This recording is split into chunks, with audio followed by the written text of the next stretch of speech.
warahmatullahi wabarakatuh. Hai semua. Oke, kembali lagi bersama saya Silva Aulia. Di sini saya akan membahas sedikit tentang meningkatkan sikap kritis dalam membaca. Kira-kira apa aja? Oke, langsung saja kita ke materinya.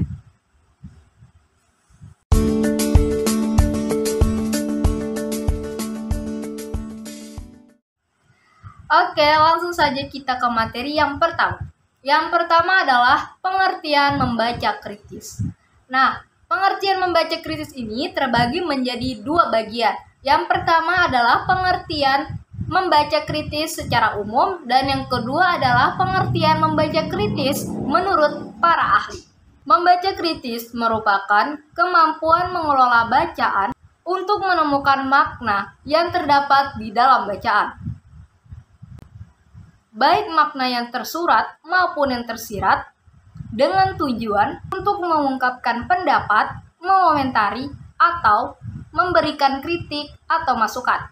Sedangkan membaca kritis menurut para ahli adalah sebagai berikut. Yang pertama adalah membaca kritis menurut Albert. Sebagaimana yang dikutip dalam Tarigan pada tahun 1982, halaman 89, membaca kritis merupakan sejenis kegiatan membaca yang dilakukan secara bijaksana, penuh tegang hati, mendalam, evaluatif, serta analitis, bukan hanya mencari kesalahan belaka.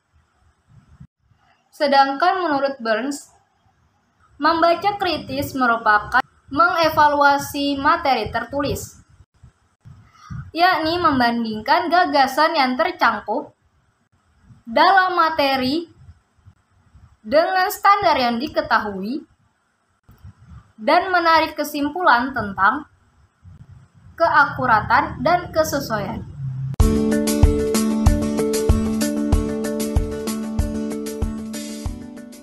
Oke, materi selanjutnya adalah langkah-langkah dalam membaca kritis.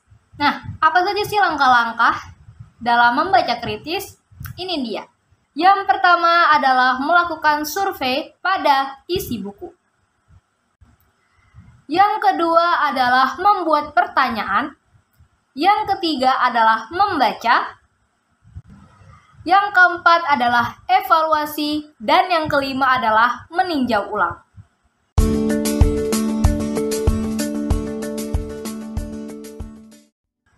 Selanjutnya adalah perlunya sikap kritis dalam membaca. Kenapa sih harus mempunyai sikap kritis dalam membaca? Hal ini dikarenakan dapat membantu memahami suatu tulisan dengan menyeluruh. Dengan membaca kritis ini kita tuh dilatih untuk mengetahui apa sih tujuan dari si penulis itu, menganalisis bias-bias yang muncul dalam tulisan, dan memahami nada atau emosi yang ingin dimunculkan oleh si penulis. Bagi pembaca yang kritis, tidak setiap teks itu mengandung nilai pengetahuan. Pembaca kritis ini juga dapat mengidentifikasi pola-pola yang muncul dalam tulisan, baik itu dalam informasi, nilai, asumsi, dan bahasa yang digunakan.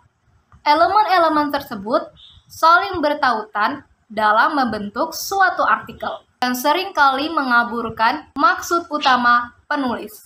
Nah, oleh karena itu, kita itu harus mempunyai sikap kritis dalam membaca.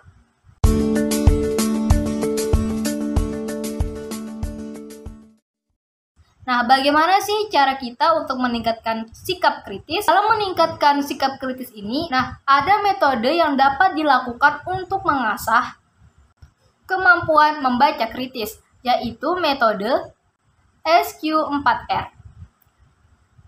Apa sih itu SQ4R? SQ4R adalah survey, question, read, restate, review, dan reflect.